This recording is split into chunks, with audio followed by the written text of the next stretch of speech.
क्या होती है, कैसे काम करती है?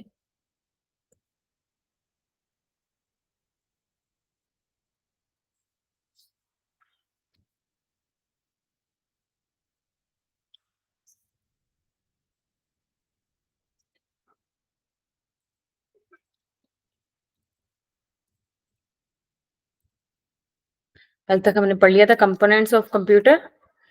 आज हम पढ़ेंगे कंपोनेंट्स ऑफ कंप्यूटर में जो सीपीयू है, सीपीयू के अंदर मेमोरी पाई जाती है, जिसमें सारा डाटा स्टोर होता है बिफोर प्रोसेसिंग, प्रोसेसिंग से पहले और प्रोसेसिंग के बाद। तो ये कैसे स्टोर होता है, कहाँ पे स्टोर होता है जाके, ये हम पढ़ेंगे आज। मेमोरी इज सेपरेटेड इनटू, जो कंप्यूटर की मेमोरी है वो किस में डिवाइडेड है? प्राइमरी मेमोरी में, सेकेंडरी मेमोरी में, कैश और रजिस्टर में। इसकी हम फर्दर पढ़ेंगे प्राइमरी मेमोरी क्या होती है और सेकेंडरी मेमोरी क्या होती है।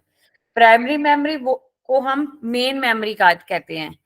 प्राइमरी मेमोरी को मेन मेमोरी कहा जाता है। इसको इंटरनल मेमोरी भी कहते हैं, क्योंकि ये कंप्यूटर में जो सीपीयू है उसमें जो लैपटॉप्स भी है, पीसी है, जो भी है उसके अंदर इनबिल्ट होती है। ओके, आजकल तो जो दूसरी सेकेंडरी मेमोरी है वो भी इनबिल्ट होती है, लेकिन इसको आप अलग से ऐड कर सकते हो। लेकिन जो प्राइमरी मेमोरी है वो inbuilt, without primary memory your computer, आपका डाटा जो है कहीं सेव नहीं होगा। तो जहां से अगर सेव ही नहीं होगा तो आपका कंप्यूटर काम भी नहीं कर पाएगा। ओके, तो ये मेन मेमोरी है। ओके, इसीलिए इसको मेन मेमोरी कहते हैं। All those types of computer memories that are directly accessed by the processor. सबको पता होगा कि हमारे हर डिवाइस के अंदर एक प्रोसेसर पाया जाता है, जिससे सारा जो भी कंप्यूटर काम करता है वो उस प्रोसेसर की हेल्प से करता है। ओके, सो प्रोसेसर जिसमें प्रोसेसिंग हो रही है कि कहाँ कब डाटा, कौन सा डाटा कब प्रोसेस होगा, कौन सा डाटा आपको शो हो रहा है स्क्रीन पे। ओके, जैसे ये मेरी पीपीटी है, मेरी पीपीटी अभी जो सेव है वो कहाँ पे सेव है? सेकेंडरी मेमोरी में सेव है, लेकिन ये शो अब किस में हो रही है? आपको प्राइमरी मेमोरी में शो हो रही है। ओके, अब ये करेंगे कैसे शो हो रही है। तो जो प्रोसेसर है वो कहाँ पे सबसे किसको असेस करता है?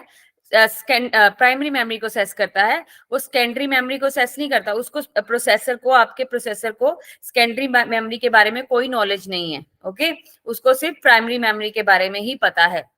प्राइमरी मेमोरी में भी कौन सी मेमोरी? ये रजिस्टर्स हो गया, कैश हो गया, या फिर रैम हो गया। ओके, रोम भी प्राइमरी मेमोरी है, लेकिन उसको ROM ROM is a permanent memory. Okay, तो उसको जो, क्योंकि उसने डाटा असेस करना है, डाटा असेस करने के लिए वो डायरेक्टली किससे असेस करेगा? इन प्राइमरी मेमोरीज को असेस करेगा, वो सेकेंडरी मेमोरी को असेस नहीं करता। That allows a processor to assess stores running programmes and currently process data that stored in a memory location. Processor क्या करता है? जो आपका डाटा स्टोर है, जो आपका डाटा चल रहा है, स्टोर डाटा, जैसे मेरा पीपीटी है, मेरी पीपीटी कहीं ना कहीं स्टोर तो है, ये सेव है कहीं पे, पर लेकिन ये अभी इन आपकी डिवाइस पे शो हो रही है। तो ये सारा काम कहाँ पे हो रहा है?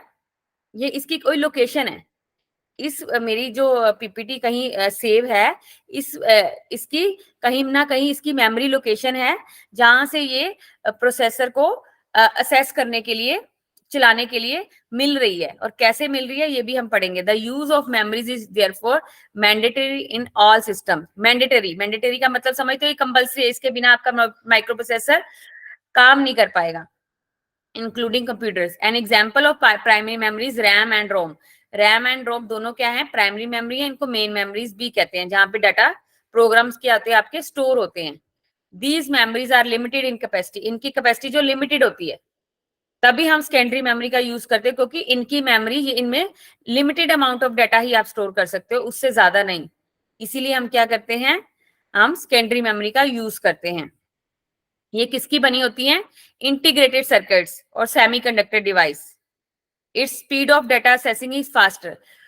इसकी स्पीड ज्यादा होने की वजह से, क्योंकि अगर आपने देखा होगा कि आप कंप्यूटर पे काम कर रहे हो, फटाफट आपको एक स्क्रीन से दूसरी स्क्रीन पे जा रहे हो, एक फ्रेम से दूसरे फ्रेम पे जा रहे हो। किसकी हेल्प से जा रहे हो? इन मेमोरीज की हेल्प के साथ जा रहे हो, क्योंकि इनका असेसिंग, जो डाटा असेसिंग स्पीड होती है वो ज्यादा होती है as compare to secondary memory.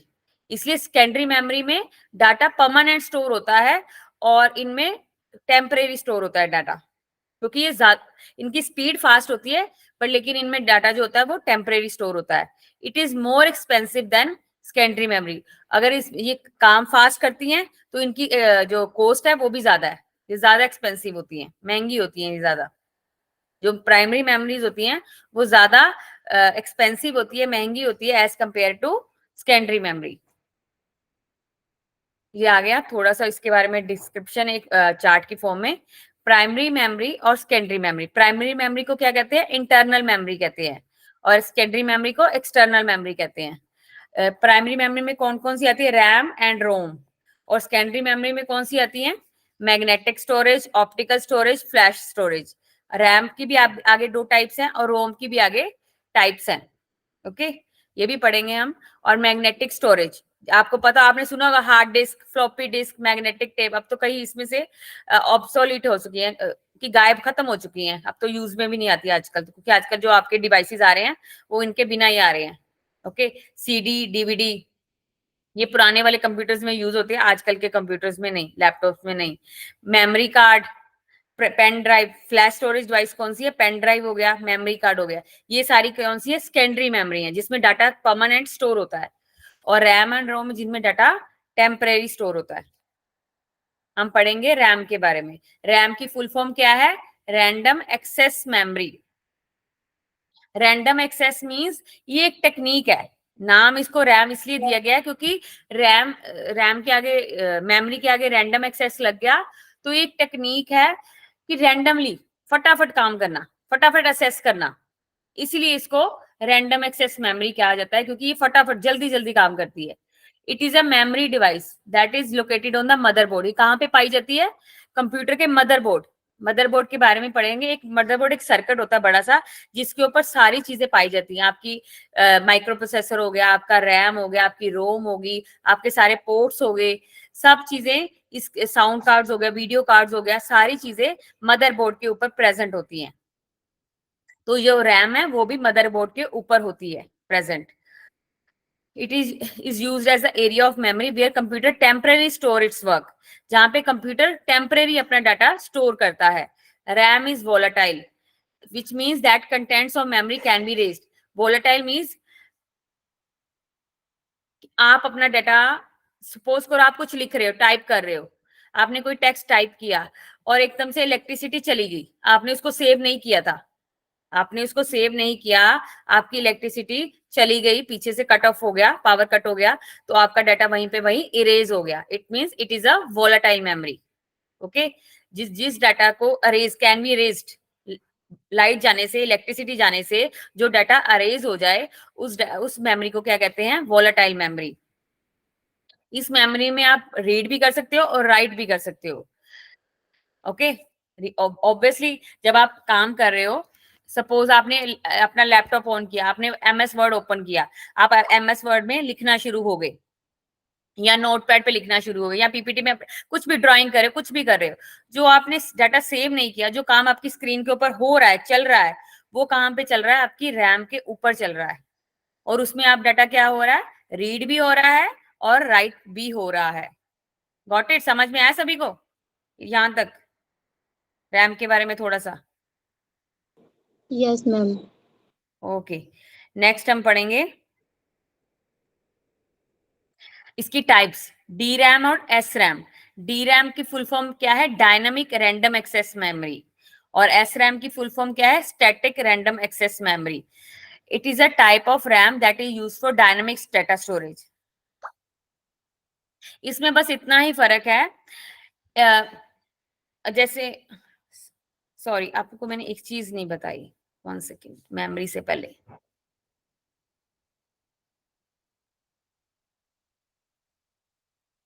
Wait wait wait wait wait,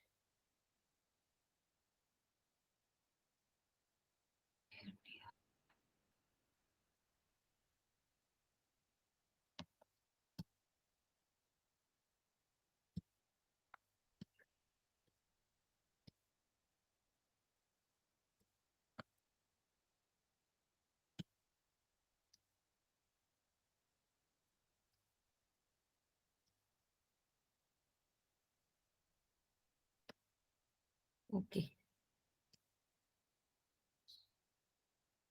एक चीज जो हमारी पहले चीज ये समझनी है हमें कि जो मेमोरी है वो किसकी बनी होती है। मेमोरी बनी होती है फ्लिप फ्लॉप की। One second.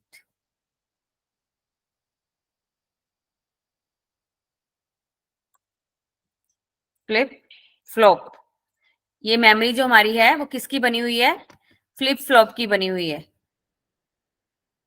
फ्लिप फ्लॉप, बहुत सारे फ्लिप फ्लॉप्स।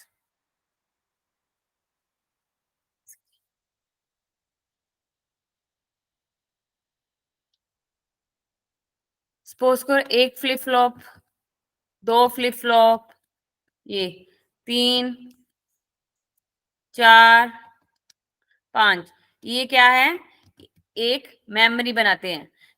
एक मेमोरी को बनाने में बहुत सारे फ्लिप फ्लॉप्स लगते हैं। ओके, तो सबसे कह सकते हो जैसे हमारी बॉडी का सबसे छोटा यूनिट कौन सा है, सेल है, उस वैसे ही मेमोरी का सबसे छोटा यूनिट कौन सा है, फ्लिप फ्लॉप है। ओके, तो हमारी जो मेमोरी है वो फ्लिप फ्लॉप की बनी होती है। और ये सबसे छोटा यूनिट हो गया। और उसके बाद आता है बिट, बाइनरी, ये भी पढ़ेंगे हम आगे, अभी जब हम न्यूमेरिकल्स करेंगे।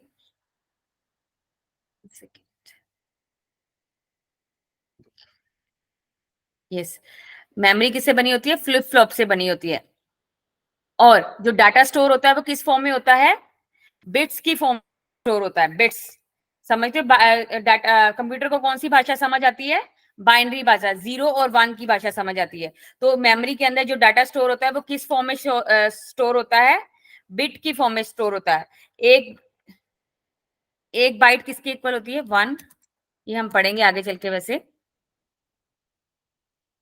1 बाइट इज इक्वल्स टू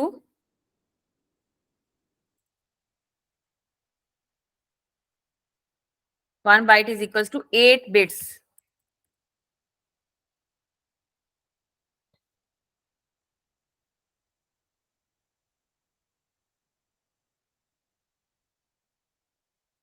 और मेमोरी किसकी बनी होती है, फ्लिप फ्लॉप्स की बनी होती है। फ्लिप फ्लॉप को मिलके क्या बनती है, एक मेमोरी बनती है। तो यहाँ पे आप सब कर सकते हो कि अगर कहा जाए इतने एमबी, इतने आपको देखा होगा कि इतने एमबी की या इतने जीबी की, गीगाबाइट की आपकी मेमोरी, आपकी रैम इतनी 4 GB की या 6 GB की, आप आजकल आपने देखा होगा आपके मोबाइल में भी आपको पता होगा कि इतने इतने की आती है। तो जो फ्लिप फ्लॉप ये है, ये क्या है, आपकी मेमोरी में इतना डाटा स्टोर हो जाता है। ओके, आपकी मेमोरी में एक बाइट में 8 बिट्स होते हैं, लेकिन एमबी, जीबी, ये आगे हम पढ़ेंगे, इतना डाटा स्टोर होता है। तो फ्लिप फ्लॉप में कितने डाटा स्टोर होता है, 1 बिट। 1 बिट, एक फ्लिप फ्लॉप में 1 बिट डाटा स्टोर होता है, 1 बिट। तो, तो सबसे छोटा यूनिट क्या है, बिट है। लेकिन बाइट, बाइट भी सबसे छोटा यूनिट कहा जाता है, लेकिन बाइट से छोटा यूनिट क्या है, बिट है। सो एक फ्लिप फ्लॉप में एक बिट स्टोर कर सकते हैं। सपोज करो 8 बिट्स,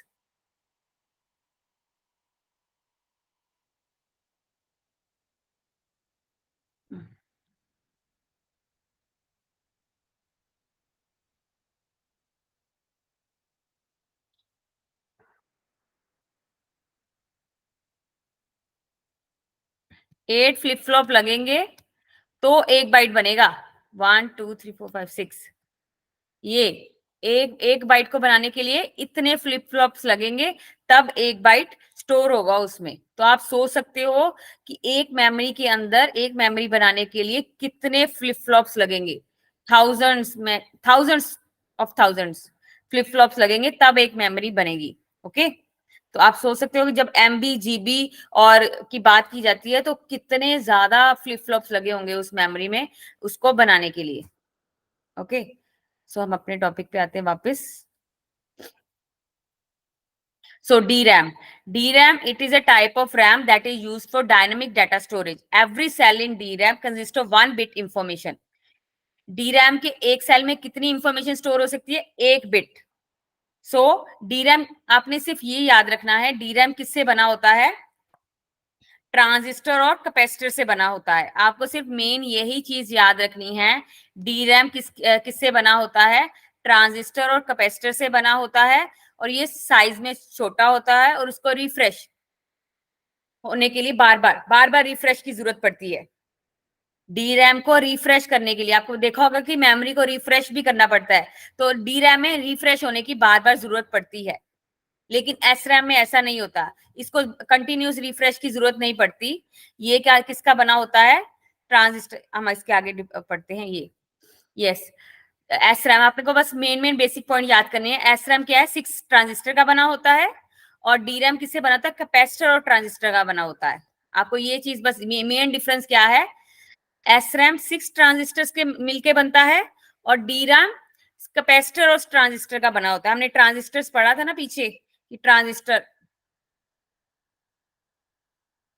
से मिलकर इंटीग्रेटेड चिप बनती है, फिर इंटीग्रेटेड चिप से मिलकर एक प्रोसेसर बनता है। उसी तरह जो मेमोरी है वो ट्रांजिस्टर्स की बनी होती है, फ्लिप फ्लॉप्स की बनी होती है, फ्लिप फ्लॉप्स मिलके ट्रांजिस्टर्स बनाते हैं। सो जो एस रैम है वो 6 ट्रांजिस्टर्स का बना होता है और डी रैम क्या है? 1 कैपेसिटर और 1 ट्रांजिस्टर। ये एस रैम जो है ज्यादा महंगी होती है, पर लेकिन डी रैम एस रैम से कम महंगी होती है। ये ज्यादा एस रैम जो सबसे कह सकते हो कि एस रैम डी रैम से बढ़िया वाली मेमोरी है। यूज दोनों का होगा, काम दोनों का है, बट लेकिन ये इससे ज्यादा बढ़िया, क्योंकि ये क्या है? महंगी है तो इट मीन्स इसका काम, इसकी स्पीड भी ज्यादा। जो महंगी मेमोरी है इट मीन्स आप उससे सपोज लगा लेना कि वो ज्यादा फास्ट है, इसको जरूरत नहीं पड़ती बार बार रिफ्रेश करने की, इसको बार बार रिफ्रेश करने की, डी रैम को बार बार रिफ्रेश करने की जरूरत पड़ती है। एस रैम क्या है? Cache memory. हम कैश मेमोरी के बारे में भी पढ़ेंगे। एस मेमोरी क्या है? कैश मेमोरी है, एक कैश मेमोरी की तरह यूज होती है। और जो डी रैम है वो मेन मेमोरी मतलब रैम की तरह यूज होती है। ओके, इसमें डाटा तब तक है जब तक आपकी इलेक्ट्रिसिटी है, और इसका शटडाउन के बाद डाटा खत्म। अगर आप शटडाउन भी कर देते हो तब भी डाटा खत्म। इस वही सेम बात तो सेम ही है, उन्होंने घुमा के बता दी है कि जब डाटा तब तक रहेगा जब तक आपकी इलेक्ट्रिसिटी है, आपके कंप्यूटर में इलेक्ट्रिसिटी है, तब तक आपका डाटा वहां पे सेव है, उसके बाद ये डिलीट हो जाएगा। रोम, नेक्स्ट आ गया ROM. ROM is a read only memory. इसको रीड ओनली मेमोरी से ही समझ आ रहा है कि इसमें फिर जो आप डाटा है वो सिर्फ रीड कर सकते हो, राइट नहीं कर सकते। Okay, read only memory. It is a non volatile. Non volatile का मतलब कि अगर लाइट चली भी जाए, आपका जो डाटा है वो खत्म नहीं होगा, वो वहीं पे वहीं स्टोर रहेगा, वो वहीं पे वहीं प्रेजेंट रहेगा, उसको आप डिस्ट्रॉय नहीं होता वो। इज मोर लाइक एक ये क्या है? परमानेंट स्टोरेज है। परमानेंट स्टोरेज होने की वजह से ये कैसे काम करती है? सपोज करो आपने अपने कंप्यूटर का पीसी का स्विच ऑन किया, आपने अपने कंप्यूटर या पीसी का स्विच ऑन किया, तो जो आपने देखा एकदम से आवाज आनी शुरू हो जाएगी आपके लैपटॉप से या पीसी के ऊपर से, एकदम से आवाजें आनी अंदर से शुरू हो जाएगी। तो उसमें क्या है? प्रोसेसिंग चलनी शुरू होगी, एक प्रोसेसिंग, एक काम करना शुरू हो गया, आपकी मशीन एक काम करना शुरू हो गई। आपके स्क्रीन के ऊपर जो भी कंपनी का आपने लैपटॉप खरीदा होगा, चाहे लेनोवो का खरीदा है, एचपी का खरीदा है, डेल का खरीदा है, वो एक लोगो सा शो होना शुरू हो जाएगा आपकी स्क्रीन के ऊपर, वो लोगो शो होगा, फिर आपको दिखाएगा कि वो प्रोसेसिंग कर रहा है, वो धीरे धीरे धीरे धीरे प्रोसेसिंग शुरू होगी। वो सारा काम किसके अंदर हो रहा है? वो रोम के अंदर हो रहा है। ओके, वो सारा काम किसके अंदर हो रहा है? रोम के अंदर हो रहा है। वो उस प्रोग्राम को क्या कहते हैं? जब आपने अपने पीसी का, कंप्यूटर का, लैपटॉप का स्विच ऑन किया, तो आपका एक प्रोग्राम चलना शुरू हो जाता है, लोड होना शुरू हो जाता है आपके इस कंप्यूटर के अंदर। उसको क्या कहते हैं? Bootstrap loader. बूटस्ट्रैप लोडर, सबसे पहले ये प्रोग्राम लोड होता है। इसमें क्या क्या होता है? इसमें आपका जो ये रूट स्ट्रैप लोडर प्रोग्राम क्या होता है? ये आपके जो लोगो है, सारी स्क्रीन पे जो भी काम चल रहा है, स्टार्टिंग आपके काम करने से पहले जो भी स्क्रीन पे शो हो रहा है, तो वो सब काम किसमें सेव होता है, स्टोर होता है? आपके बूटस्ट्रैप लोडर प्रोग्राम में। इसी के साथ आपका कंप्यूटर एक्टिव होता है। जब ये प्रोग्राम लोड हो रहा होता है तो आपके सारे इंटरनल जो इनपुट डिवाइसेस है, सारी डिवाइसेस हैं, वो एक्टिव होना स्टार्ट हो जाती हैं। उनको पता लग जाता है कि अब पीसी ऑन हो गया, अब हमारा काम शुरू हो गया है, वो एक्टिव मोड में आ जाती हैं। Okay, as you have must have seen, when you open your computer and laptop, the first thing पहली चीज आप क्या देखते हो अपने कंप्यूटर पे? लोगो, उस कंपनी का नेम। वो कंपनी का नेम कहाँ पे सेव है? रोम के ऊपर सेव है। ओके, रोम की आगे कौन सी पार्ट्स है? प्रोम है, ई प्रोम, ई प्रोम, इसके बारे में पढ़ेंगे, इसकी टाइप्स के बारे में। रोम के पहले टाइप क्या है? प्रोम। प्रोम है programmable read only memory. Programmable read only memory का मतलब है जो मेमोरी प्रोग्राम की जाए। जब मेमोरी तैयार हो रही है, जब मेमोरी एक कंपनी में मैन्युफैक्चर इसके को बनाने के लिए एक मैन्युफैक्चर कंपनी होगी, कोई कंपनी इसको बनाती होगी ना, हर पार्ट को तो हर कंपनी बनाती होगी। जो भी कंपनी इस पार्ट को बनाती होगी, रोम को बनाती होगी, वो कंपनी क्या करती है? मैन्युफैक्चर कंपनी उसमें कुछ भी स्टोर नहीं करती है, उसको एज इट इज रोम खाली रखा। जब आपने उसको कंप्यूटर पे डालने का टाइम आया तब वहां पे प्रोग्रामिंग होती है क्या? तब जैसे यूजर को कुछ और चाहिए, कुछ उसमें कुछ और प्रोग्राम ऐड करने हैं, उस टाइम पे वो प्रोग्राम ऐड हो जाते हैं। वो रहते परमानेंट है, एक बार ऐड होंगे। जब आपने उसको खरीदा प्रोग्राम, फिर एक बार प्रोग्राम हो गए, जैसे कंपनी ने खरीदा, सपोज करो एक रोम ने एक प्रोम मेमोरी बनी, एक कंपनी ने एक मेमोरी बनाई, वो मेमोरी सपोज करें हम एचपी ने खरीद ली। ओके, इन बिल वो खाली आई अभी। फिर एचपी वाली कंपनी क्या करेगी? उसमें अपने प्रोग्राम्स डालेगी, उसमें अपना लोगो डालेगी। ओके, फिर उसको लैपटॉप में अपने एचपी के लैपटॉप में जो भी है, पीसी में उसको लगाएगी, मदरबोर्ड पर लगाएगी, प्लेस करेगी। तो वो क्या है?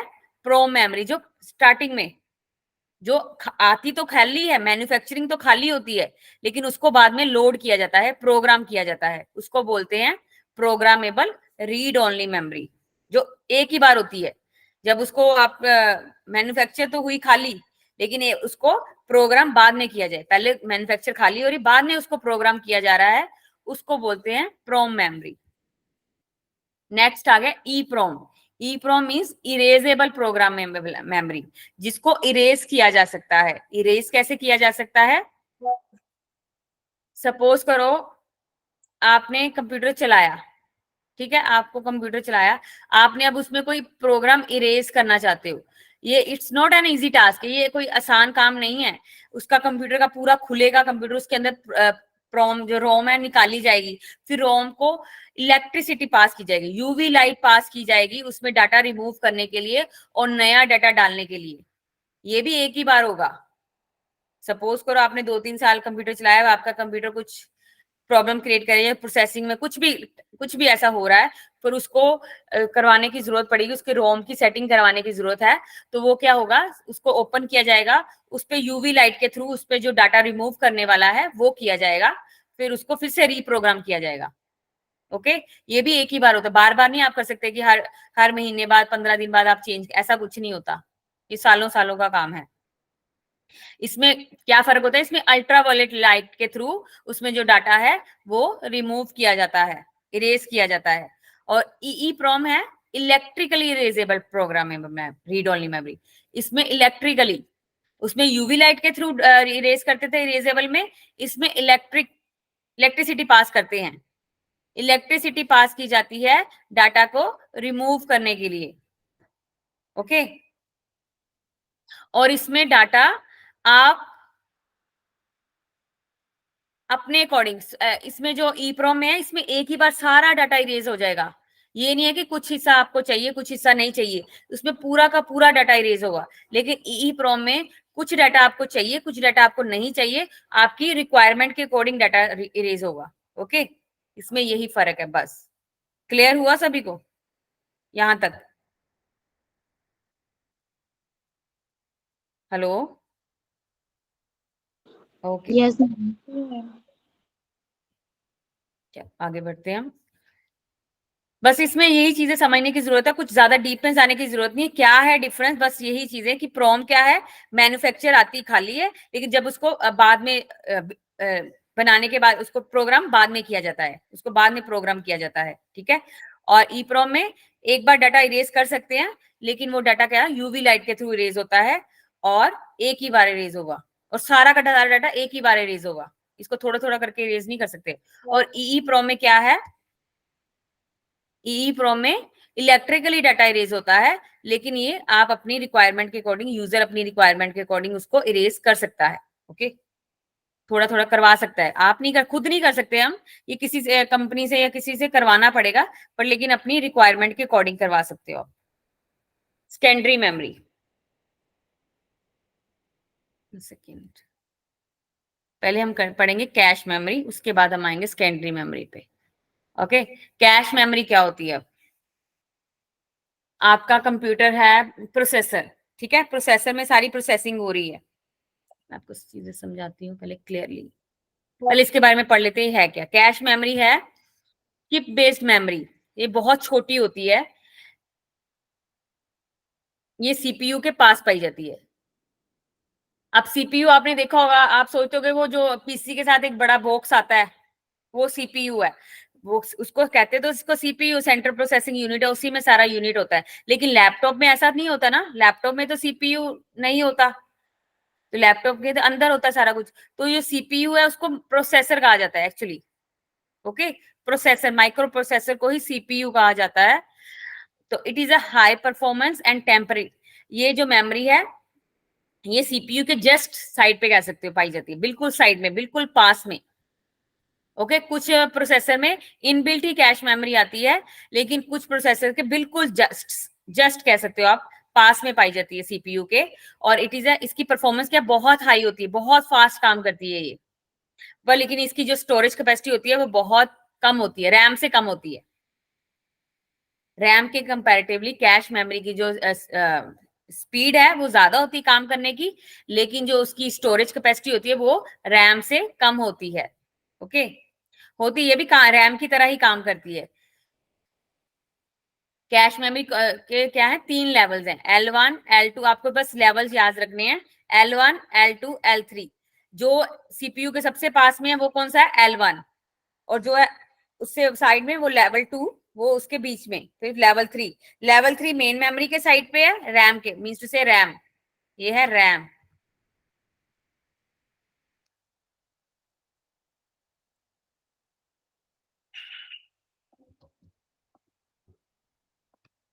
ये रैम है, ये लेवल 3 कह सकते हो स्लो होती है लेवल 2 से, लेवल 2 स्लो होती है लेवल 1 से, और लेवल 1 सबसे फास्ट होती है, और ये सीपीयू के पास पाई जाती है। और जो लेवल 1 है मोस्टली क्या होता है, सीपीयू में प्रेजेंट होता है, सीपीयू के इनबिल्ट होता है, कुछ मेमोरीज में जो है अलग होता है, लेकिन ये सीपीयू से प्रेजेंट होता है। बस इतना ही है। अब हम इसके बारे में थोड़ा सा डीप में पढ़ेंगे, समझेंगे इसको अच्छे से।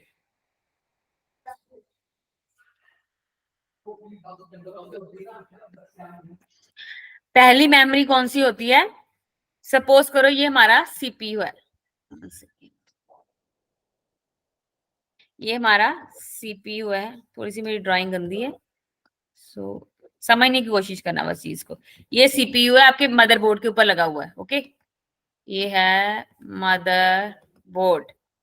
ओके, यहाँ पे बहुत कुछ लगा हुआ है, बट मैं मेरी समझाने के लिए, सीपीयू के जस्ट पास में कौन सी, सीपीयू के अंदर कौन सी होते हैं, रजिस्टर्स होते हैं। सीपीयू की अपनी मेमोरी भी होती है, उसको कहते हैं रजिस्टर्स, ये भी पढ़ेंगे हम, रजिस्टर्स, ये सबसे फास्ट होती है।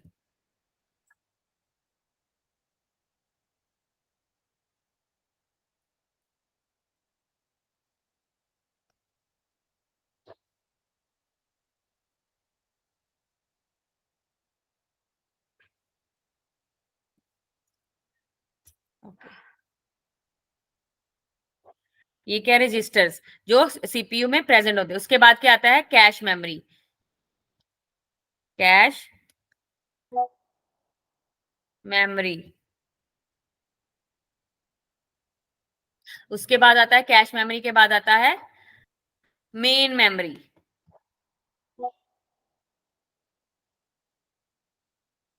Main memory. मेन मेमोरी कौन सी, रैम, रोम नहीं, रैम, इसमें रैम आएगी, क्योंकि इसमें हम प्रोग्राम लोड वगैरह नहीं कर रहे, हम जस्ट जिस पे हम काम करने जा रहे हैं, जिसपे हम काम कर रहे हैं, वो मेमोरी कहाँ, कौन सी मेमोरी यूज होती है जब हम काम करते हैं कंप्यूटर के ऊपर।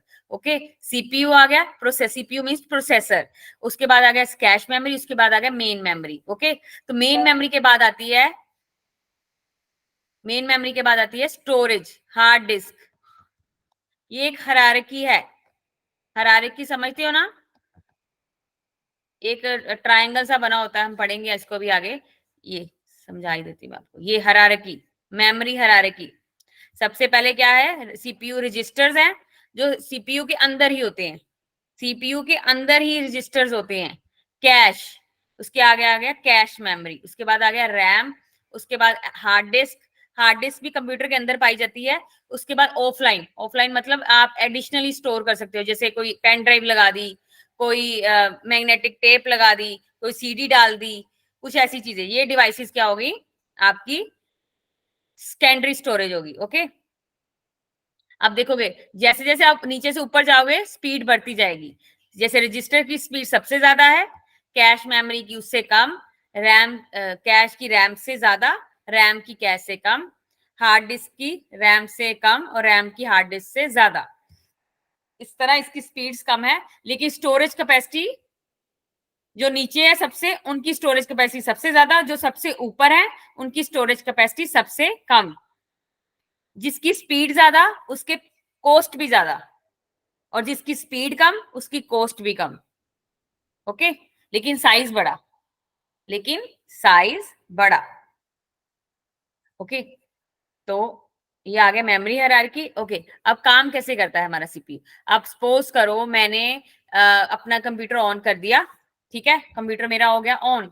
अब मैं कुछ टेक्स्ट लिखना चाह रही हूँ, कुछ टेक्स्ट लिख रही हूँ, नहीं सपोज करो मैंने अपनी पीपीटी को ओपन करना है, मैंने अपनी पीपीटी, मैंने अभी लैपटॉप ऑन किया, मैंने अपनी पीपीटी को ओपन करना है, तो मैं क्या करती हूँ, मैं जहां डाटा लिखा स्टोर होगा, जैसे मेरी डॉक्यूमेंट्स में मैंने डाटा स्टोर किया हुआ है, ओके, तो मैं क्या करूंगी, उस पर क्लिक करूंगी।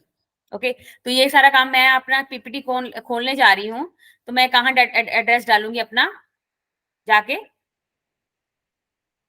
जहां पे मैंने एड्रेस उसको जहां पे मैंने सेव किया वहां जाके ओपन करूंगी ना, तो ये प्रोसेसिंग कहाँ होगी, सबसे पहले सीपीयू के ऊपर होगी।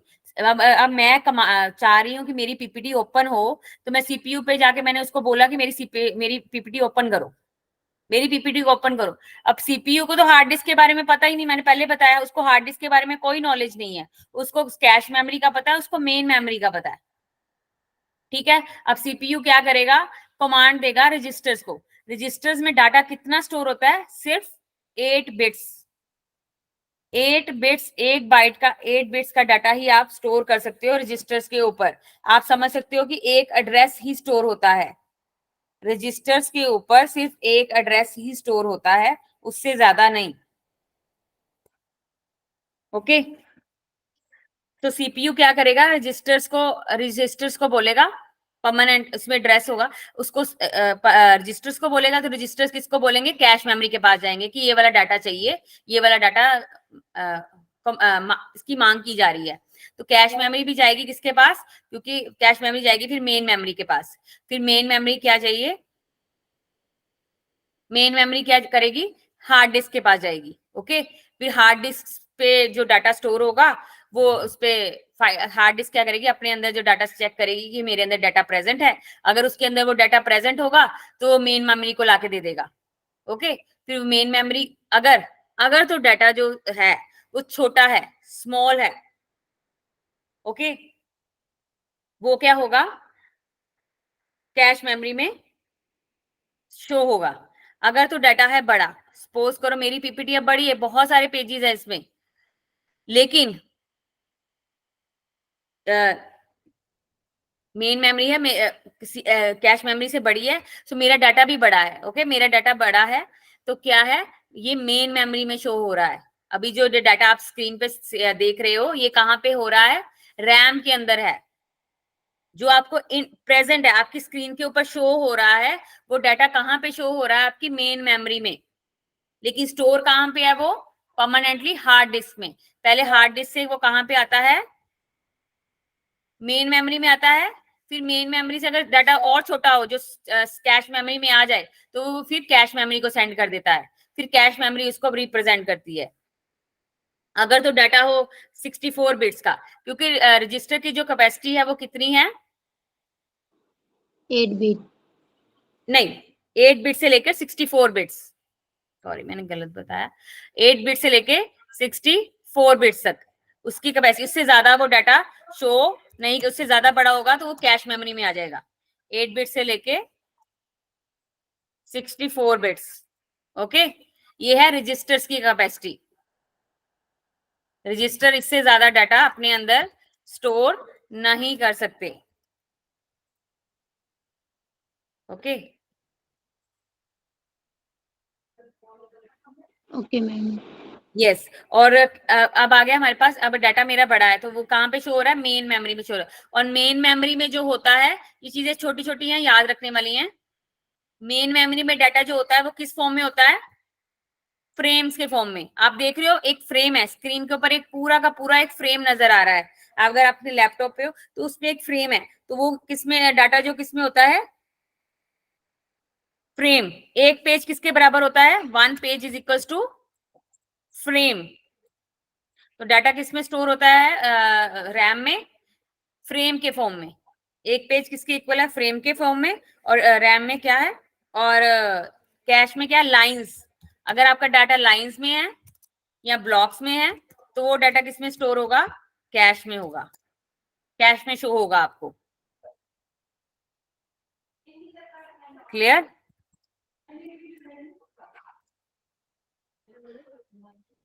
रैम के ऊपर डाटा जो है फ्रेम में आएगा।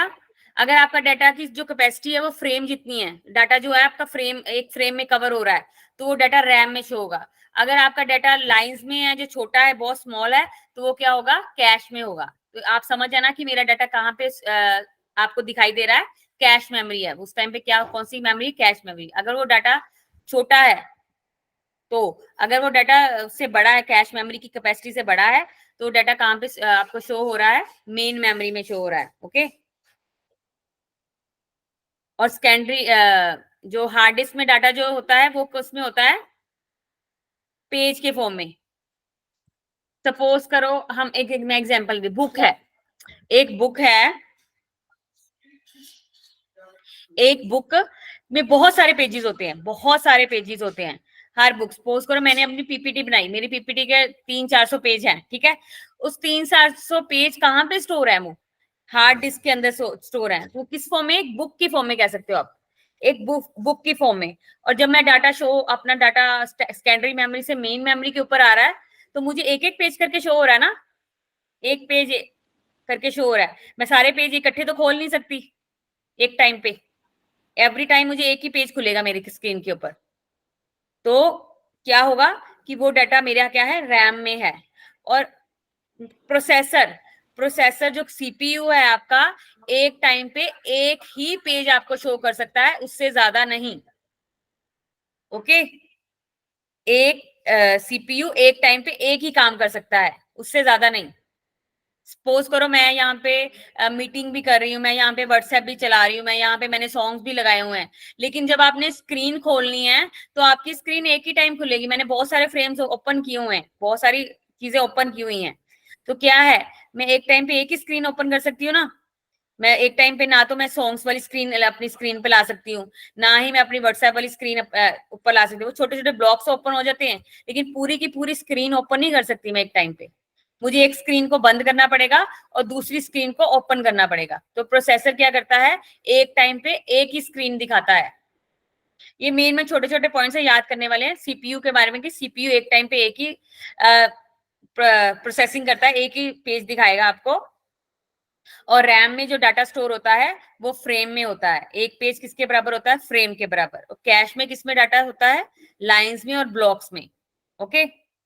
और हार्ड डिस्क में तो समझ सकते बहुत सारे पेजेस होते हैं, बहुत सारे पेजेस। जैसे एक पीपीटी में, एक पीपीटी बनाए उसके बहुत सारे पेजेस हो गए। फिर आपने एक एक पीपीटी तो ना, आप तो कितनी पीपीटी, कितनी प्रेजेंट, कितनी पीडीएफ आप सेव कर सकते हो एक सेकेंडरी स्टोरेज में आपके कंप्यूटर।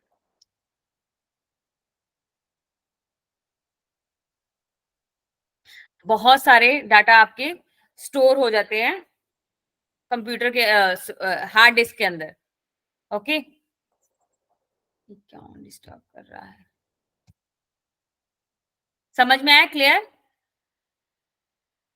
Yes ma'am. यस। तो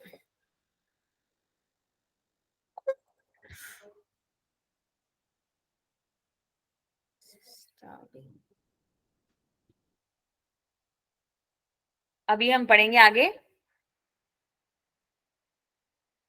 सेकेंडरी मेमोरी के बारे में।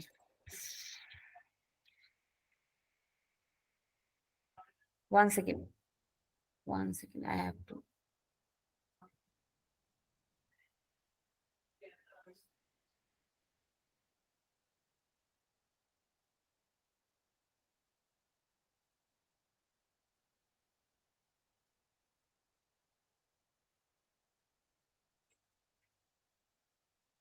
यस, अब हम पढ़ेंगे सेकेंडरी मेमोरी क्या होती है।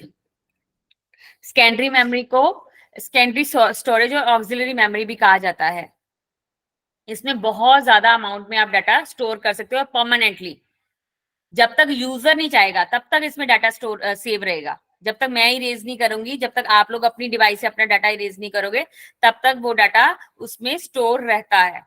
और जब तक यहाँ पर कोई मिस हैपनिंग हो या कोई डाटा कोई कैप्चर आपकी हार्ड डिस्क में कुछ प्रॉब्लम ना आ जाए, तब तक डाटा उसमें स्टोर रहता है। It's a non volatile memory. Non volatile का मतलब कि जब लाइट भी चली जाए तब भी आपका डाटा उसमें सेव रहेगा। ओके, ये इसकी स्पीड क्या होती है, प्राइमरी मेमोरी से कम होती है। CPU cannot assess secondary memory directly. CPU क्या है, अब सेकेंडरी मेमोरी को डायरेक्टली असेस नहीं कर सकता। वो किसको असेस करता है, कैश मेमोरी को या रैम को करता है असेस।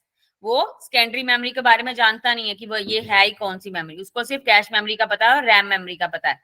ओके, तो डाटा क्या फर्स्ट पहले किसमें ट्रांसफर होता है, जब सीपीयू इंस्ट्रक्शन देता है कि मुझे ये वाली फाइल चाहिए, ये चीज मैंने ओपन करनी है इसकी, तो वो क्या करते हैं कि फर्स्ट जो है डाटा किसमें, प्राइमरी मेमोरी को वो जाता है कमांड। प्राइमरी मेमोरी क्या आगे करती है, आगे सेकेंडरी मेमोरी को वो करती है। तो फिर वहां से डाटा सेकेंडरी मेमोरी से मेन मेमोरी में आता है, फिर वहां डाटा असेस होता है। What is more interesting is this type of memory is available inside a computer. सबसे इंटरेस्टिंग बात क्या है, ये मेमोरी कंप्यूटर में पाई तो जाती है, लेकिन सपोज करो आपको एक एक्स्ट्रा मेमोरी लगानी है, आपको अपनी कंप्यूटर की स्टोरेज बढ़ानी है, तो आप इसको एक्सटर्नली भी ऐड कर सकते हो। ओके, आप इसको एक्सटर्नली भी ऐड कर सकते हो। हार्ड डिस्क, इसकी एग्जांपल्स कौन सी है, हार्ड डिस्क ड्राइव, आजकल तो सॉलिड स्टेट एसएसडी आ रही है, optical disk, SD cards, memory card, CD, floppy disk, ये सारी किसकी एग्जांपल्स हैं, सेकेंडरी मेमोरी की एग्जांपल है। इसको एक्सटर्नल मेमोरी भी कहते हैं, बैकअप स्टोरेज भी कहते हैं, और मास स्टोरेज। मास स्टोरेज मतलब बहुत ज्यादा स्टोरेज। बैकअप मतलब कि किसी चीज का आपने बैकअप लेना, जब आप किसी चीज का बैकअप लेते हो इट मींस वो आपका डाटा कहां स्टोर हो रहा है, आपकी सेकेंडरी मेमोरी में। ओके, इसकी टाइप्स के बारे में पढ़ेंगे। हार्ड डिस्क, हार्ड डिस्क आजकल बहुत कम है। आजकल जो नए पीसी या नए लैपटॉप्स आ रहे हैं उसमें एसएसडी आ रहा है, लेकिन जो पहले थे, इससे पहले जो वो काम, उसमें क्या यूज होता था, हार्ड डिस्क ड्राइव यूज होती थी। Okay, it is an electromechanical data storage. इसमें डाटा जो होता है इलेक्ट्रोमैकेनिकली स्टोर होता है। This magnetic storage contain several rotating platters. इसमें एक आर्म लगी होती है, यहाँ पे आप स्क्रीन में भी देख पाओगे, एक आर्म सी लगी होती है। इसमें जो एक सर्कल सीडी टाइप घूमता है, एक सीडी टाइप सर्कल सा बना हुआ है ना, वो घूमेगा, उससे घूमता है जब डाटा आपका स्टोर होता है। ओके,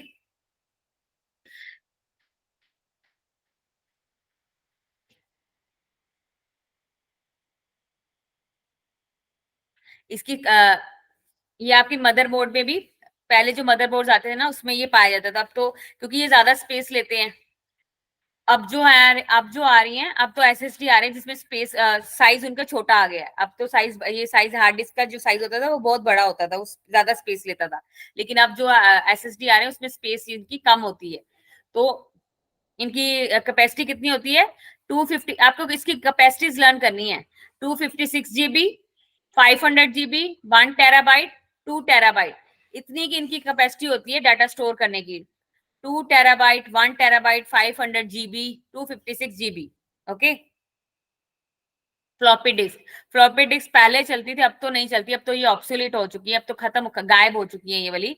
बट हमने इसके बारे में थोड़ा सा पढ़ना है कि ये स्क्वायर शेप की होती है, प्लास्टिक की होती है, और काफी थिन और फ्लेक्सिबल होती है। ओके, इसमें आप डाटा, इसमें भी डाटा कम स्टोर होता है, डाटा कम स्टोर होता था, पर एज कम्पेरेटिव रैम वगैरह या ये परमानेंट स्टोरेज है इसलिए इनका यूज होता था। इनकी क्या होती है, 8 इंच की, 8 इंच की जो फ्लॉपी डिस्क है डिजाइन होती है। इसमें रीड ओनली फॉर्मेट होता था।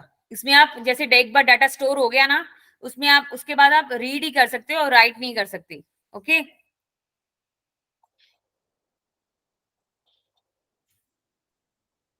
इसमें जो स्टोरेज कैपेसिटी है कितनी है, 1.2 MB, 1.44 MB। इनकी आपने स्पीड कैपेसिटी लर्न करनी है, इनकी कैपेसिटी कितनी कितनी है। Okay, 1 second. ओके, अब फ्लॉपी डिस्क की क्या है, फ्लॉपी डिस्क खत्म हो चुकी है और उसकी जगह क्या आ गई हुई है, ऑप्टिकल डिस्क आ गई हुई है। Solid state drives, solid state drives आप देख रहे हो स्क्रीन के ऊपर, ये इनका साइज आप देखा ना, हार्ड डिस्क से छोटा है। इनकी कैपेसिटी ज्यादा है हार्ड डिस्क से, लेकिन इनकी जो साइज है अब छोटा हो गया है। ओके, तभी आपने देखो अगर लैपटॉप्स कितने छोटे छोटे आ गए हैं अब, इसीलिए आ गए क्योंकि वहां पे क्या है, अब एसएसडी आ गई है। Okay, SSD also also known as storage device, ये सेमीकंडक्टर की बनी होती है। वो इलेक्ट्रोमैग्नेटिक थी ना हार्ड डिस्क, ये क्या है, सेमीकंडक्टर की बनी, जैसे जिसकी रैम बनी होती है। ओके, तो SSD do not have moving part. उसमें जो ऐसे हार्ड डिस्क में था, एक आर्म बना हुआ था और एक हार्ड डिस्क वो घूमती थी, सर्कल की तरह घूमती थी जब डाटा स्टोर होता था, लेकिन इसमें कुछ ऐसा नहीं है। इसमें फ्लैश कंट्रोलर और NAND flash controller chips are two primary components. अब मैं इसके बारे में बताऊंगी, flash controller, NAND flash controller. कौन से gift,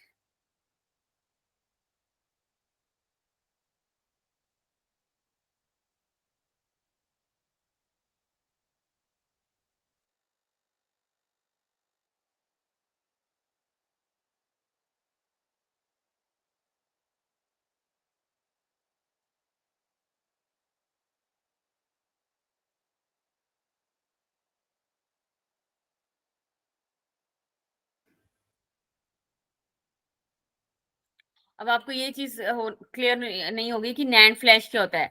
flash memory, flash memory के बारे में समझाती हूँ मैं आपको, फ्लैश मेमोरी क्या होती है। फ्लैश मेमोरी वो मेमोरी होती है, अब मैंने समझाया था फ्लिप फ्लॉप की बनी होती है, और डाटा जो स्टोर होता है बिट्स और बाइट्स में होता है। लेकिन जो इनमें फ्लैश मेमोरी में होता है, फ्लैश मेमोरी में क्या होता है, जो डाटा होता है वो लॉजिक गेट्स, ये जो फ्लैश मेमोरी किसकी बनी होती है, लॉजिक गेट्स की बनी होती है। लॉजिक गेट्स, जिसने तो कंप्यूटर साइंस का थोड़ा बहुत आपको सिर्फ समझना ही है, क्योंकि ये थोड़ा सा कंसेप्ट कंप्यूटर साइंस का है।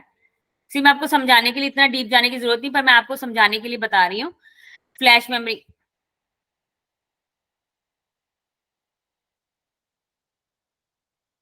फ्लैश मेमोरी, फ्लैश मेमोरी किसकी बनी होती है, लॉजिक गेट्स की बनी होती है। लॉजिक गेट्स, लॉजिक गेट्स की बनी होती है, नैंड और नॉर। नैंड, इसमें नैंड बताया गया ना, इसमें बताया गया नैंड गेट।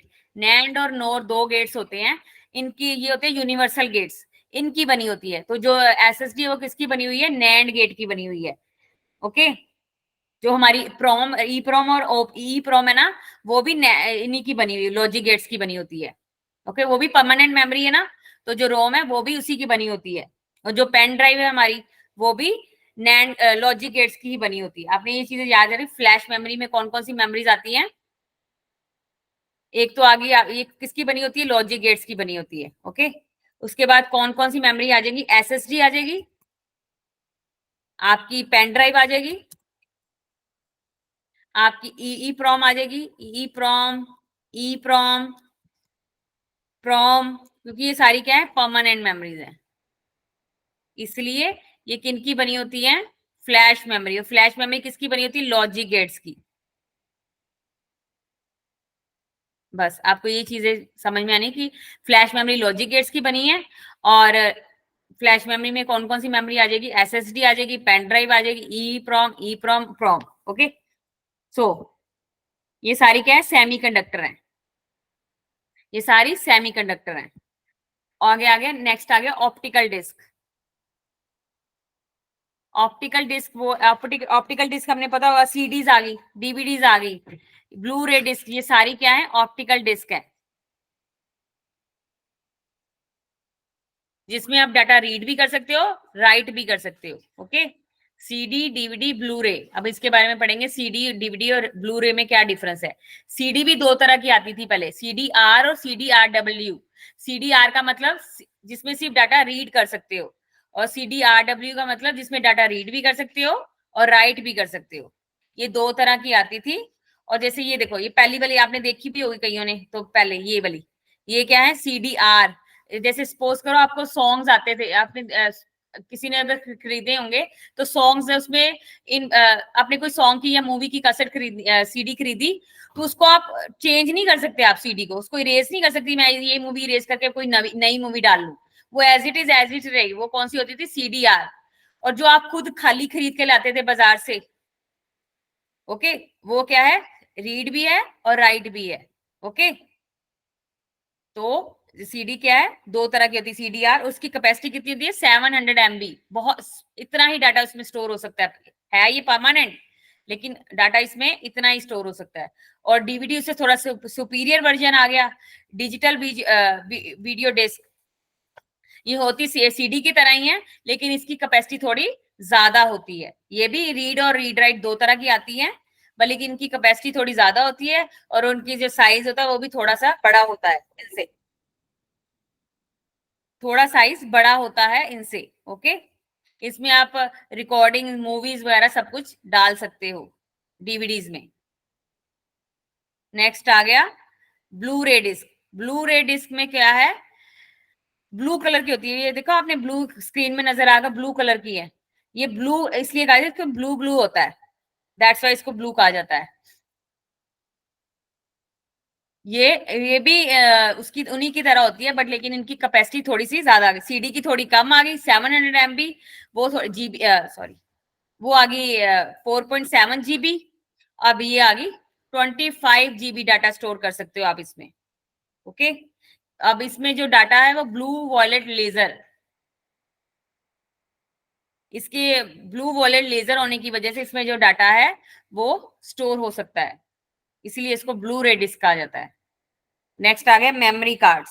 मेमोरी कार्ड्स तो आपने देखे होंगे पहले, अभी भी आई थिंक यूज होते हैं, कईयों ने अपने डिवाइस में, स्मार्टफोन में लगाए होते हैं मेमोरी कार्ड्स, एडिशनली ऐड किए होते हैं कईयों ने। तो वो क्या है,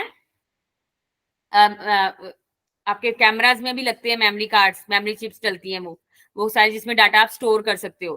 तो उनकी कैपेसिटी अलग अलग होती है अकॉर्डिंग टू योर रिक्वायरमेंट। किसी की 8 GB होगी, 16 GB होगी, 32 GB, वेरी करती है according to your requirement. Okay, ये क्या है, एक फ्लैश मेमोरी की तरह ही होती है भी। मैग्नेटिक टेप, पहले देखा, पहले पहले जमाने में बहुत बड़े बड़े टेप्स आते थे, शादी के टेप्स हो गए, बड़े बड़े टेप्स, उसको उसके लिए वीसीडी आता था, वीडियो प्लेयर्स आते थे आई थिंक सो, उसके अंदर वही स्पेशली इन्हीं के लिए बने थे। वो उनको क्या बोलते थे, मैग्नेटिक टेप। उसके अंदर अगर किसी ने खोल के देखा होगा, उसके अंदर एक टेप सी होती थी ब्लैक कलर की, उसमें कसट्स भी आती थी पहले, छोटी छोटी कसट, सॉन्ग्स वाली कसट्स प्ले करने के लिए, उसमें भी एक मैग्नेटिक टेप सी घूमती थी जिसमें सारे सॉन्ग्स प्ले हुए थे। ओके, तो ये क्या है, मैग्नेटिक टेप्स है। इनकी स्टोरेज कैपेसिटी ज्यादा होती है एज कम्पेयर टू बाकी। जितनी स्पीड, इनकी स्पीड स्लो होती है, लेकिन स्टोरेज कैपेसिटी क्या होती है, ज्यादा होती है। क्लियर हुआ यहां तक सभी को? Yes ma'am. Okay, good. Okay, memories का ये हमने पढ़ लिया। अब कैश की एक परफॉर्मेंस के बारे में पढ़ेंगे, और ये चार्ट समझाऊंगी, फिर इसके बाद हम फिनिश करते हैं। I think 1 second.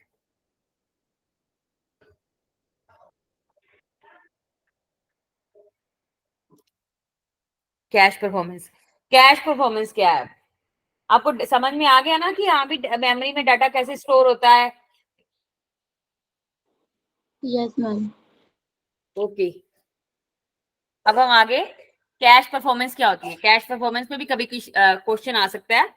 When a processor needs, जब प्रोसेसर को, सपोज करो मैंने उसको बोला कि मेरी ये चीज ओपन करनी, मुझे अपनी फाइल ओपन करनी है, तो वो क्या करेगा, ये एड्रेस किसको देगा कि ये वाली फाइल की मुझे चाहिए, वो कमांड देगा मेमोरीज को, कैश मेमोरी को, कैश मेमोरी आगे उसको देगी। तो ये लोकेशन एक सेंड होती है एक मेमोरी से दूसरी मेमोरी की। हर मेमोरी का जो भी डाटा, जैसे मैंने अपनी एक फाइल सेव की है, मैंने सपोज कर अपनी पीपीटी सेव की है, मेरी पीपीटी को एक एड्रेस मिलता है, एक प्रॉपर एड्रेस मिलता है। वो एड्रेस, उस एड्रेस को क्या बोलते हैं? Physical address. ओके, तो when the processor needs to read or write a location in the main memory, it first checks for a, पहले जब आपको कोई डाटा रीड और राइट करना है, सबसे पहले वो जो सीपीयू प्रोसेसर किसके पास जाता है? कैश मेमोरी के पास जाता है। कैश मेमोरी के पास जाता है। अगर कैश मेमोरी को वो डाटा मिल जाए, कैश मेमोरी में उसको डाटा मिल जाए तो वो ठीक है, अगर नहीं मिलता तो फिर वो मेन मेमोरी के पास जाएगा, मेन मेमोरी को कमांड करेगा। If the processor finds that memory location is in the cash, अगर तो उसको कैश को, प्रोसेसर को कैश में वो लोकेशन मिल जाए, जो डाटा वो ओपन करना चाहता है, जो फाइल उसको चाहिए, वो फाइल उसको कैश में मिल जाती है, तो उसको क्या कहते हैं? Cache hit. इंपॉर्टेंट वर्ड है कैश हिट, जब डाटा कैश में मिल जाए। ओके, और जब डाटा कैश में मत नहीं मिले तो उसको कहते हैं कैश मिस। बस ये है मेन चीज इसमें, कैश मिस और हिट। जब प्रोसेसर को डाटा कैश में मिल जाए, कैश मेमोरी में मिल जाए, तो उसको बोलते हैं कैश हिट, और जब डाटा मिल जाए उसको कैश नहीं मिले तब उसको कहते हैं cache miss. Okay, yes ma'am. Yes. अब आगे units of computer memory measurement. अब यूनिट, सबसे छोटा यूनिट वैसे निब्बल है, लेकिन अब बिट्स को ही कहा जाता है, निब्बल तो बहुत छोटा हो गया। 4 बिट से मिलकर बनता है एक निब्बल। ओके, 8 बिट्स का क्या बनता है? एक बाइट। ये आपको याद करना पड़ेगा, चार्ट इंपॉर्टेंट है। इसी के साथ क्योंकि आजकल न्यूमेरिकल्स आते हैं, तो न्यूमेरिकल्स में अगर आपको ये चार्ट पता होगा तभी आप न्यूमेरिकल सॉल्व कर पाओगे। ये बहुत बड़ा चार्ट है, लेकिन मैंने आपको यहाँ तक ही बताया है क्योंकि यहाँ तक ही मोस्टली क्वेश्चंस आते हैं, जो न्यूमेरिकल्स आते हैं यहाँ तक ही पूछे जाते हैं। इजी है, कुछ ज्यादा डिफिकल्ट नहीं है, समझने की बात है बस। 8 बिट्स क्या है? एक बाइट के इक्वल है। अब बिट को क्या है? स्मॉल बी में रिप्रेजेंट किया गया है, और एक बाइट को किसमें? कैपिटल बी में रिप्रेजेंट किया गया है। जब भी कैपिटल बी आए समझ लेना ये बाइट है, जब भी स्मॉल बी नजर आए आपको तो समझ लेना ये बिट है। ओके, तो अब एक बिट होगी 8 बिट के बराबर। अब 1 किलोबाइट की बारी आ गई। अब 1 किलोबाइट, जैसे आप बाजार में सब्जी लेने जाते हो ना, 1 किलो सब्जी, वैसे ही 1 किलोबाइट आ गई। अब 1 किलोबाइट किसके बराबर है? कितनी बाइट्स के बराबर है? अब 1 किलो में कितने ग्राम्स होते हैं? 1000 ग्राम होते हैं ना, इसमें भी 1000 बाइट्स आ गई। ठीक है, 10⁻³ ऐसे भी लिख सकते हैं ना, 1000 ये इक्वल टू 1000, 10⁻³ लिखो या 1000 लिखो, एक ही बराबर है। लेकिन हमें इस फॉर्म में भी याद करना है। 1 सेकेंड, आपको समझाती हूँ मैं।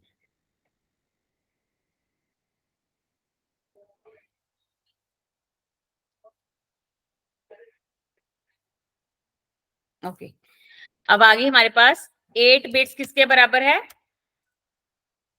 एक बाइट के बराबर है, एक बाइट के बराबर है। ओके, और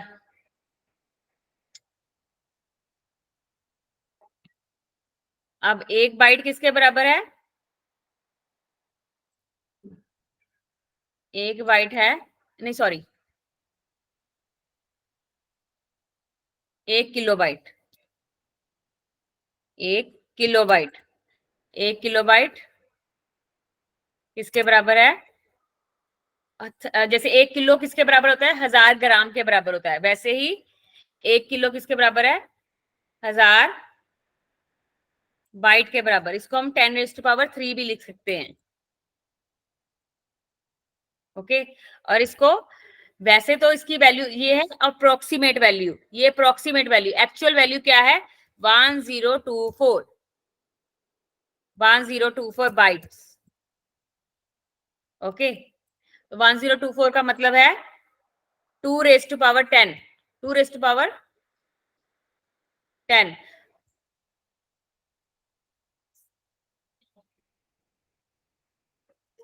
सेकेंड, दिस 2^10b। ओके ये किसकी वैल्यू है 1024, ये एक्चुअल वैल्यू है, जो एक्चुअल वैल्यू है वो 1024 है। ये हमने अप्रोक्सीमेटली है, कई बार क्वेश्चन इससे रिलेटेड भी आ जाते हैं, ये भी वैल्यू है, लेकिन हमें ये जो एक्चुअल वैल्यू है वो ये है। हमने भी क्या पढ़ना है, हमने ये लाइन याद करनी है। 1 किलोबाइट के बाद क्या आ गया 1 मेगाबाइट, फिर 1 गीगाबाइट, फिर 1 टेराबाइट, फिर 1 पेटाबाइट, एक्साबाइट, जेटाबाइट, जोटाबाइट। अब 1 किलोबाइट किसके बराबर है 2^10। पहले हम एक लाइन याद करेंगे, 1 केबी किसके इक्वल है 2^10, और 1 मेगाबाइट किसके इक्वल होगी 2^20। हर बार 10 बढ़ाते जाना आपने, हर बार 10 बढ़ाते जाओगे तो आपको वैल्यू मिलती जाएगी। पर आपको ये सीक्वेंस याद करना पड़ेगा बस, कि किलोबाइट के बाद मेगाबाइट, मेगाबाइट के बाद गीगाबाइट, गीगाबाइट के बाद टेराबाइट। जैसे जैसे आप जाते जाओगे वैसे वैसे 10 बढ़ता जाएगा, हर बार 10 बढ़ते जाएंगे। Okay clear?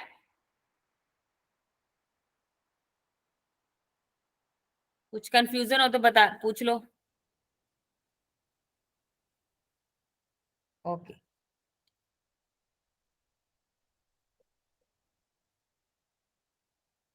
यस, ये आपको एक टेबल ये वाला याद करना पड़ेगा। ओके अब आपने बाइट्स पोज करो, आपको क्वेश्चन बिट्स में आ जाता है, आपको क्वेश्चन जो आ जाता है वो बिट्स में आ जाता है। अब आपके पास तो बाइट्स हैं, आपको बस इतना पता है कि एक बाइट जो है 8 बिट के बराबर होती है। ओके तो आपको ये पता है कि एक बाइट जो है वो एक एक बाइट जो है 8 बिट के बराबर होती है। तो अगर आपने किलो बाइट को बाइट में बदलना है तो आप उसके साथ 8 से मल्टीप्लाई कर दोगे, बस दैट्स इट। ओके तो किस में कन्वर्ट हो जाएगा बिट्स में कन्वर्ट हो जाएगा, बस इतना ही है।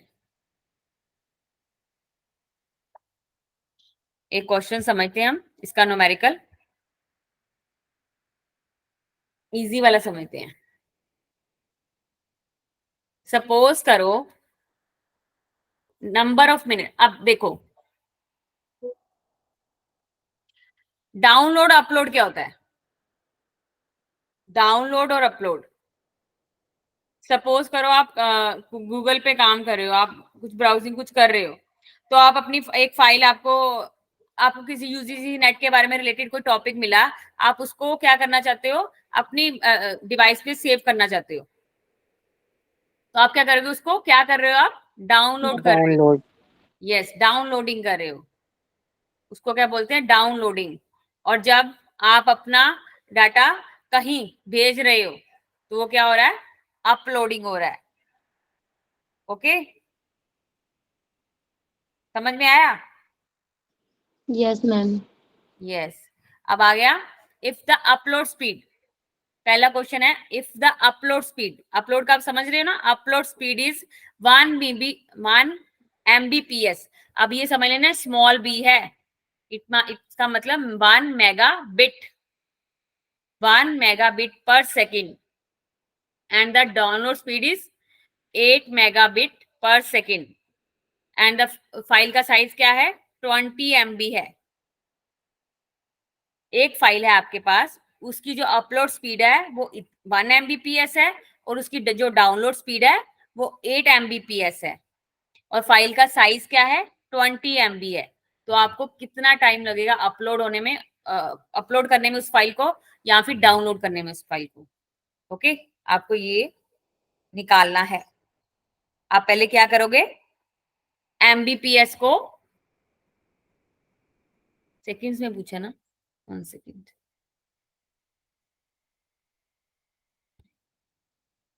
यस आप क्या करोगे, पहले इसको 20 MB को किस में कन्वर्ट करोगे, बिट्स में कन्वर्ट करोगे। ठीक है फाइल का साइज मेगाबाइट है, मेगाबाइट को कन्वर्ट करने के लिए क्या करना पड़ेगा, बिट्स में कन्वर्ट करने के लिए मैंने बताया था अभी, याद करो 8 से मल्टीप्लाई करना था। यस 20 MB है हमारे पास फाइल का साइज, तो हमने क्या करना है इसको क्योंकि हमारे पास जो सेकंड्स में आंसर है, तो हमने क्या करना है, इसको बिट्स में कन्वर्ट करना है। तो क्या कर देंगे, 20 को मल्टीप्लाई कर देंगे, 20 मल्टीप्लाई बाय 8, ओके 160 160 आ जीरो। गया, 160 आ गया, ओके। तो जीरो हमें हाँ। हमारे पास उन्होंने स्पीड बताई है, आपको सबको फॉर्मूला पता होगा उसका, डिस्टेंस का।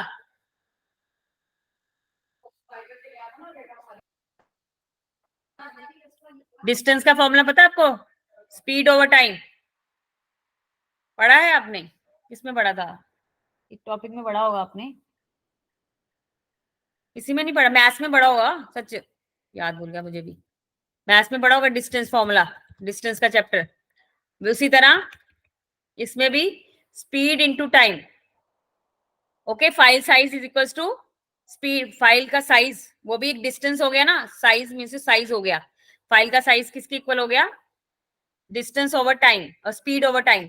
तो स्पीड हमें निकालनी है, तो क्या हो जाएगा 160 इंटू, सॉरी, फाइल साइज, अच्छे से समझाती हूँ, file size is equals to distance, speed, speed क्या है, speed divided by time, okay.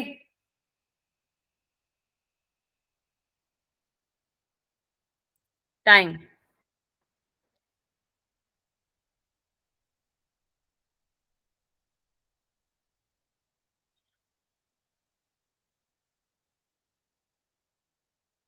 ये आ गया आपका फॉर्मूला।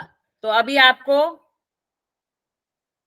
आपने ये 20 MB क्या है आपका फाइल साइज है, तो फाइल साइज क्या है आपका 20 MB मतलब 160 बिट्स, ओके। तो अभी आपको टाइम भी, सॉरी, कौन सा क्वेश्चन क्या है, यस,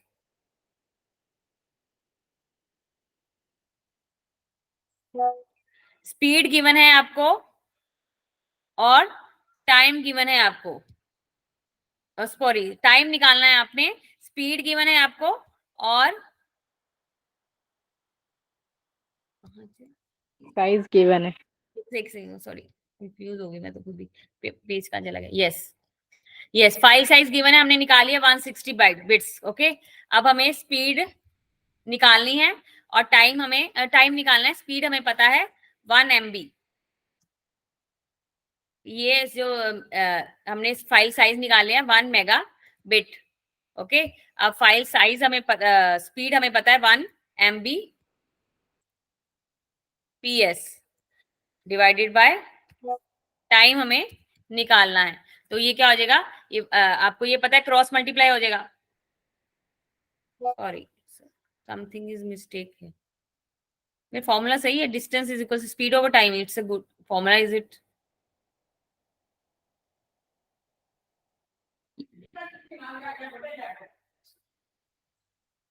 160,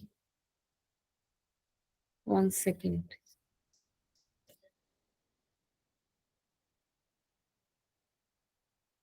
कहाँ गलती कर दी मैंने,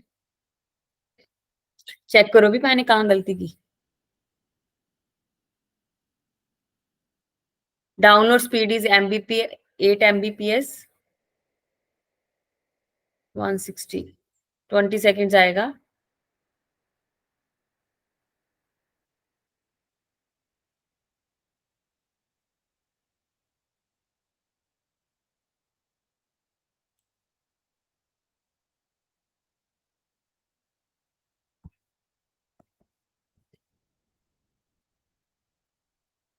ओहो गलत फॉर्मूला मैंने आपने चेक किया, distance is, speed is equal to distance over time, तो यहाँ पे फाइल साइज आएगा, देखा गलती, मैंने खुद ही ढूंढ लिया, आपने बताई नहीं मुझे, स्पीड फॉर्मूला गलत था, yes, speed is equals to file size over, तो स्पीड हमें क्या दिया है 1 MBPS, और हमें अब निकालना है स्पीड, साइज हमने पता है, फाइल साइज 160 MB, ओके। तो ये क्या क्रॉस मल्टीप्लाई हो जाएगा, तो टाइम हमारे पास निकल आएगा 160 PS 160 सेकेंड्स टाइम आ जाएगा हमारे पास. Time is equals to 160 MB/PS divided by MB 1 MB/PS. MB cut गया, 160 और 160 रहेगा और सेकंड बच गया, 160 सेकंड आंसर आ जाएगा. समझ में आया कैसे आया 160 सेकंड आंसर? क्लियर हुआ?